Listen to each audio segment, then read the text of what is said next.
Systematic Effects of Poverty on Obesity: A Complete Overview by Ethan Dahl. Several crises plague the U.S. today, all of which threaten the public's well-being. However, one in particular affects individuals to a monumental degree while seeming less disabling at face value. That danger is food. From August 2021 to August 2025, around 40% of all adults were considered obese in the United States. Obesity is classified as a complex disease involving having too much body fat, and it can invoke a multitude of life-threatening diseases that can alter an individual's life. The World Health Organization dives deeper into the potential health consequences, showing that obesity leads to serious health consequences such as cardiovascular disease, mainly heart disease and stroke, type 2 diabetes, musculoskeletal disorders like osteoarthritis, and some cancers, and dermal, breast, and colon. Subsequently, the variety of potential diseases can shorten an individual's lifespan by as much as 14 years. Therefore, when considering the devastating effects of obesity, it seems rational for individuals to change their habits, attempting to recover from such a deadly disease. However, when the underlying factors driving obesity remain more complex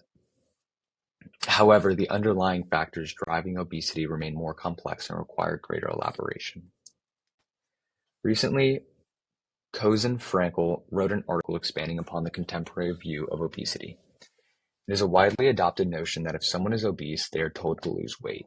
However, that might not always be the correct advice. Cozen-Frankel highlighted the difference between metabolically healthy obese people and metabolically unhealthy obese people, quoting Ruth Lewis, a genetic researcher at the University of Copenhagen, who states that we can be obese but remain healthy. The current standard for classifying an individual as obese is a body mass index, BMI, of over 30. There are instances where individuals can fit this criteria and lack health-related diseases. This is nuanced, however. Over the long term, those with obesity, even if it is considered metabolically healthy, are at a higher risk for developing health-related diseases than those who are not. Labanos furthers this notion through research from the Journal of the American College of Cardiology, showing that those who are considered metabolically healthy and obese were 49% more likely to develop heart disease, 7% more likely to have a stroke, and 96% more likely to develop heart failure. BMI is certainly not a perfect measure, as it cannot encompass all people's health specificities. What it can do, however, is give doctors a baseline. Generally, those with a BMI of over 30 are at an increased risk for various health conditions, even if they are metabolically healthy. Doctors can use this metric to look further into their patients' needs, which is vital considering the threat obesity poses. In the U.S., culture has been built upon the influx of fast, processed food. This food, known to contribute to obesity, is extremely inexpensive and lacks basic nutritional value. On the contrary, people with access to high-quality food can obtain the nutrients necessary to live healthy lives. For example, foods like marine fish, low-fat meat, much of the fresh fruit and vegetables are nutrient-rich but expensive. Therefore, it is those who cannot afford organic and nutrient-rich food that struggle most with obesity. This begs the question, are obesity and poverty related? If so, what policy can be implemented to help obese people live healthier, longer lives? Obesity is chronic, and it requires more than just dieting and exercise to resolve. Poor families do not receive adequate food education to combat obesity effectively. Therefore, the government must expand its current food assistance program, SNAP, to allow people to obtain energy-rich food and develop educational programs to help families understand how to eat nutritionally. Attempting to correlate poverty and obesity has challenged researchers for years, mainly because developing nations display the opposite phenomenon. In those nations, it is characterized as a symbol of wealth. The resources available are expensive and minimal people can obtain sufficient food. Therefore, the wealthy and powerful are more likely to become obese. Research has recently determined that the correlation between obesity and poverty is specific to developed nations, like the US and Great Britain. This juxtaposition exists due to the availability of certain foods in certain areas. People with low socioeconomic status in a developed nation are more likely to take in processed energy-dense foods and people with a high socioeconomic status in a developing nation are likely to take in the same foods.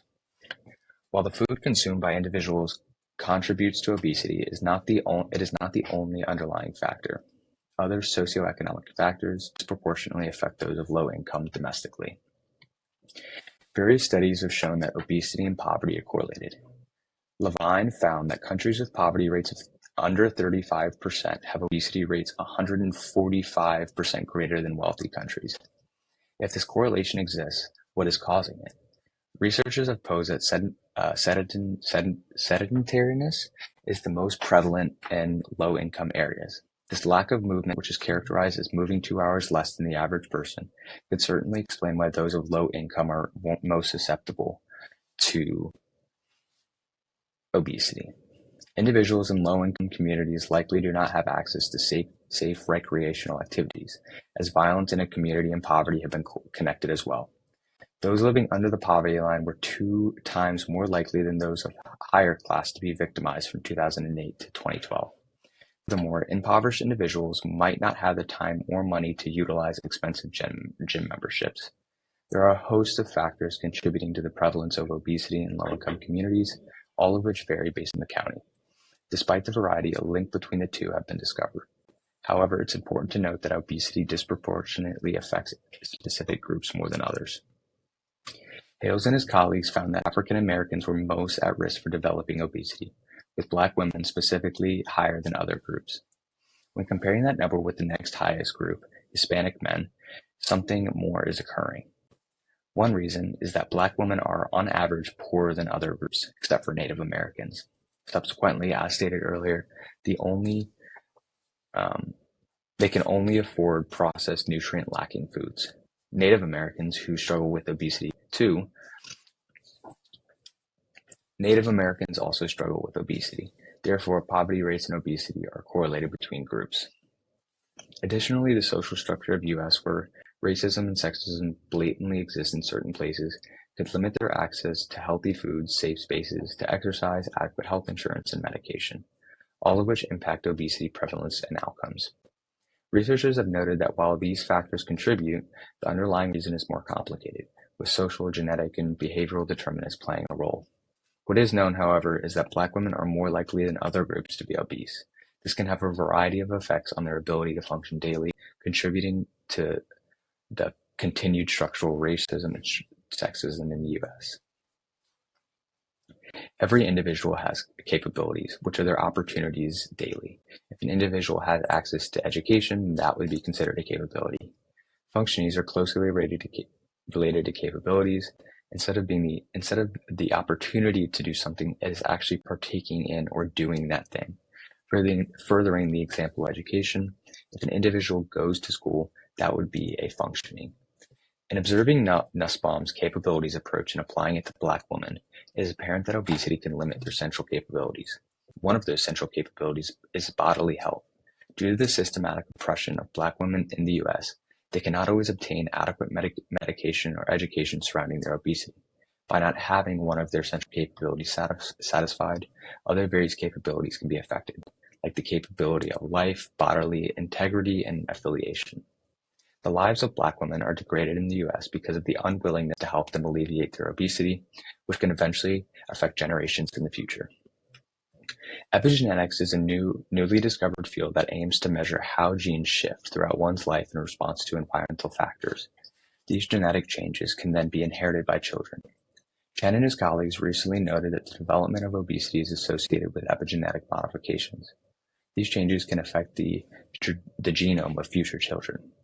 In their research, they highlight the notion that a child's risk of becoming obese as an adult is 3 times higher if one of their parents is obese. This could become a suffocating paradox for obese families, specifically the Black individuals who are disproportionately affected. Therefore, something must be done to ensure that these individuals live dignified lives.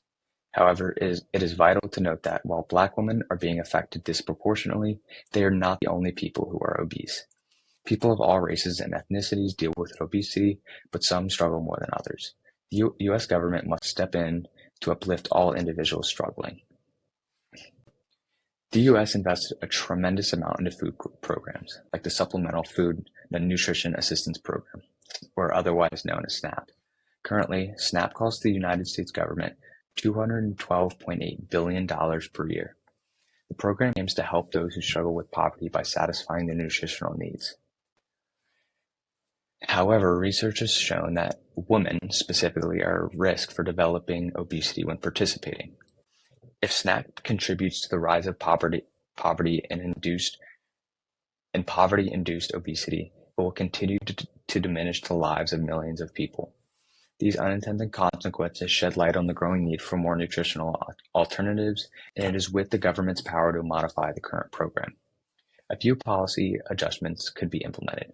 1. Modifying it to provide vouchers or bonuses to individuals who purchase more healthy options.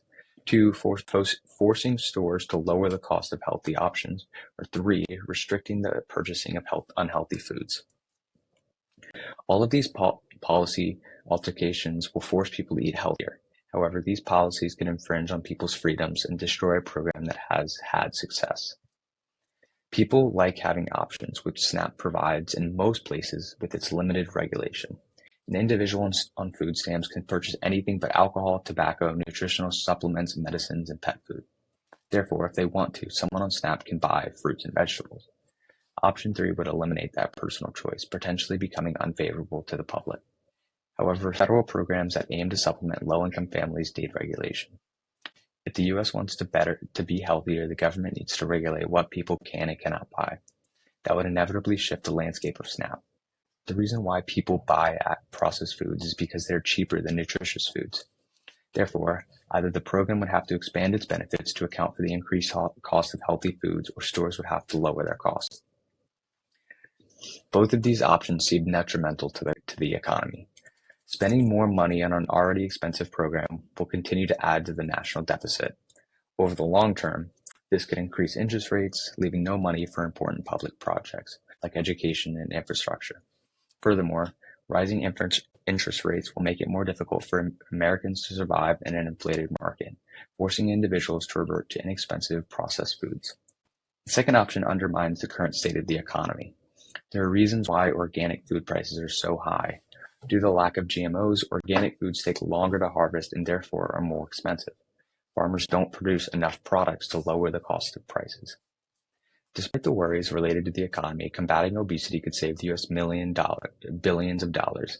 Currently, the government spends more than $1.4 trillion on obesity treatments and obesity-related conditions. By making the program healthier, this substantial number could fall. An educational program must be coupled with those policy changes. The CDC funds the High Obesity Program at 16 land-grant universities to educate community members. If people have healthy alternatives and know how to cook nutritional meals, obesity could dwindle in the U.S., saving billions of dollars. Trying to solve the issue of poverty-driven obesity is extraordinarily complex. On the one hand, implementing programs like those listed above might limit people's autonomy.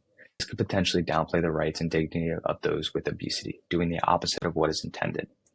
On the other hand, doing nothing seems incredibly ignorant. Obesity, whether metabolically healthy or not, can harm individuals in the long term. The prevalence of unhealthy obesity in the U.S. is continuously rising, putting strain on those in poverty. Therefore, both sides seem to have potential negative consequences. When assessing the two options, doing something seems like the better choice. Individuals on SNAP will still have the ability to buy the foods they want. However, it will be more limited, incentivizing a more healthy lifestyle. If the program is ineffective over the next couple of years, it can be canceled. The government must step in, however, and do something to avoid the downward spiral of unhealthy individuals. The government must expand its current food assistance program, SNAP, to allow more people to obtain energy-rich food and develop educational programs to help families understand how to eat nutritionally.